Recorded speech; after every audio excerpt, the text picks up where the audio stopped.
Acting, character, everything is so characters తక్కువ ఉన్నా కానీ ఎవరి ఇంపార్టెన్స్ అనుకుంది. అందరూ రిలీజ్ చేసిన క్యారెక్టర్స్ కూడా చాలా యాక్టివ్గా ఉంటాయి. చాలా బాగుంది. సూర్య గారు యాక్టింగ్ చాలా బాగుంది. అందరి యాక్టింగ్ బాగుంది. హీరోయిన్ రోల్, రాధిక రోల్, అందరి రోల్ చాలా బాగుంది. డ్రామాతో ఈ రోజుల్లో ఇలాంటి సినిమా రావడం నిజంగా చాలా హ్యాపీ. అంటే త్రివిక్రమ్ గారితో కంపేర్ చేస్తారు కదా వెంకీ అట్లూరి గారు రైటింగ్ స్కిల్. చాలా థిన్ డైలాగ్స్ కూడా చాలా మంచి డైలాగ్స్ పడ్డాయి. త్రివిక్రమ్ గారిది ఏంటంటే కొంచెం సెటారికల్ ఫన్ ఉంటుంది, బట్ ఇదేంటంటే చిన్న ఎమోషనల్ డైలాగ్స్ కానీ బ్లాగ్స్ కానీ చాలా బాగా ఉంది. సెకండ్ హాఫ్లో ఎక్కడో చిన్న దగ్గర చిన్న డ్రాప్ ఉంది కానీ బట్ ఓవరాల్గా నీకు దొరుకుతున్నారా నాయన ఏంటి ఆ లక్కీ భాస్కర్ చూపి ఎలాంటి నేను అనుకున్న ఇలాంటి సినిమాకి రాదని మరొక సినిమా చూపించారు. వెంకటేశ్వరే అమ్మ ఏంటి అసలు ఎక్కడ బాబు పుట్ట, ఏ ఊర్లో పుట్ట, ఏ దేశంలో పుట్టారో నాయన రే నిజంగా చెప్పు వెంకటేశ్వరే ఇలాంటి కథలు నీకు ఎలా దొరుకుతున్నాయా బాబా? పిచ్చెక్కించే సినిమా మాత్రం అరే మామూలు లేదురా నాయన. నేను అనుకున్న గదిలో కూడా గదిలో కూడా లేదు, సింగంలో కూడా లేదు. నేను అనుకున్న జైభీంలో కూడా మొత్తం ఏ సినిమా ఈ సినిమాకి మాత్రం ఈ కథకి ఏ సినిమా కథ నచ్చలేదు. ఇదొక కొత్త కథ. నిజంగా ఫ్యామిలీతో వచ్చి చూడడం సినిమా ఈ సినిమా చూడండి. ప్రతి ఒక్క ఫ్యామిలీలో, ప్రతి ఒక్క కుటుంబంలో ఈ కథ జరిగి ఉంటుంది. ఈ సినిమా చూస్తే మీకు అర్థం అవుతుంది సీట్లో కూర్చున్నప్పుడు. ఎందుకంటే ఇది మన లైఫ్ లో జరిగింది అనుకుంటారు. సినిమా బ్లాక్ బస్టర్ చూడండి ప్రతి ఒక్క ఫ్యామిలీ. బాధపడుతుంది. తల్లి కోరిక నెరవేరలేదు అందులో. నాకు తల్లి కోరిక కానీ ఆ తల్లి పెళ్లి అయిపోతే మాత్రం చాలా బాగుంది. చెప్పాలంటే సినిమా బాగుంది. ఫ్యామిలీ స్టోరీ, లవ్ స్టోరీ, ఒక తల్లి కొడుకులు బాధ అనమాట ఇందులో ఉంది. తల్లి కొడుకులు బాధ, ఈ బాధ అనమాట ఆ దేవుడు చూడలేదు. ఎందుకంటే ఒక కొడుకు పైకి వెళ్ళాలని తల్లి గారు కష్టపడుతుంది. ఒక కొడుకు చాలా బాగుంది నిజంగా. అంటే స్టోరీ కూడా ఒక మంచి స్టోరీ అనమాట.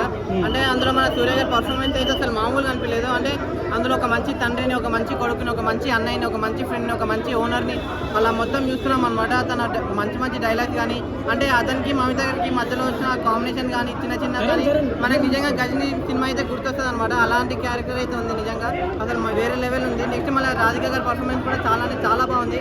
అంటే వెంకీ అట్లూరి గారి గురించి చెప్పాలి అంటే మీరేమంటారు? ఎంటర్టైనర్ ఫ్యామిలీతో చూడాల్సిన మంచి సినిమా ఇది. హీరోయిన్ పర్ఫార్మెన్స్ మాత్రం పీక్స్లో ఉన్నాయి.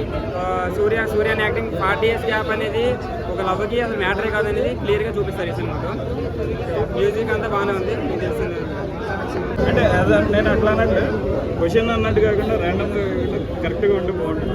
ట్రైలర్ వచ్చిన కంటెంట్ అంతా చాలా బాగుంది. So I definitely watch it again.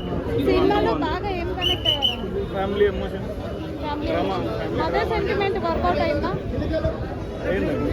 Trailer చాలా నాకు బాగున్నాయి సార్. అందరూ ఇంటిల్ని బాగా అందరూ వెళ్ళి చూడాలి. చాలా బాగుంది. Thank you.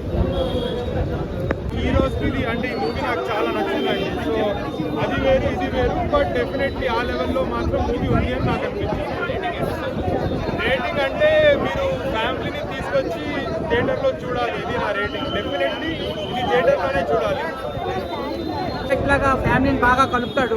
Ghazni cinema Ghazni 2 అని పెట్టచ్చు. సినిమా ఎక్కడ బోరింగ్ లేదు. ఈ రోజుల్లో వచ్చి ఫ్యామిలీతో ఒక ఎంటర్టైన్ సినిమా చూడాలంటే అసలు సినిమా ఉండట్లేదు. సో ఇదైతే ఫ్యామిలీ ఎంటర్టైన్, కంపల్సరీగా ఫ్యామిలీతో చూడాల్సిన మూవీ. సూర్య చాలా గ్లామరస్గా ఉన్నాడు. సూర్య గ్లామరస్ హీరోయిన్, కొత్త హీరోయిన్ అయినప్పటికీ సాయి పల్లవి చాలా యాక్టివ్గా ఉంది. సినిమాలో మైనస్ అంటూ ఏం లేదు, బోరింగ్ అంటూ ఏం లేదు. సినిమా మొత్తం ప్యారలల్గా ఒక ఫ్యామిలీ ఎంటర్టైనర్గా వెంకటేష్ సినిమాలో ఫ్యామిలీ ఎంటర్టైనర్ బాగుంది. అట్లూరి గారికి ఎమోషనల్గా ఏడిపించేశారు. టేకింగ్ ఎక్కడ బోర్ అనిపించదు. మ్యూజికల్ పరంగా జీవి ప్రకాష్ గారు కూడా బ్యాక్గ్రౌండ్ మ్యూజిక్ అదరగొట్టేశారు. సినిమా మరొక హిట్ అని చెప్పొచ్చు వెంకీ అట్లూరి గారికి. సూర్య గారు యాక్టింగ్ పీక్స్లో ఉంది. మళ్ళీ సంజయ్ రామస్వామి చూసినట్టే ఉంది సినిమాలో.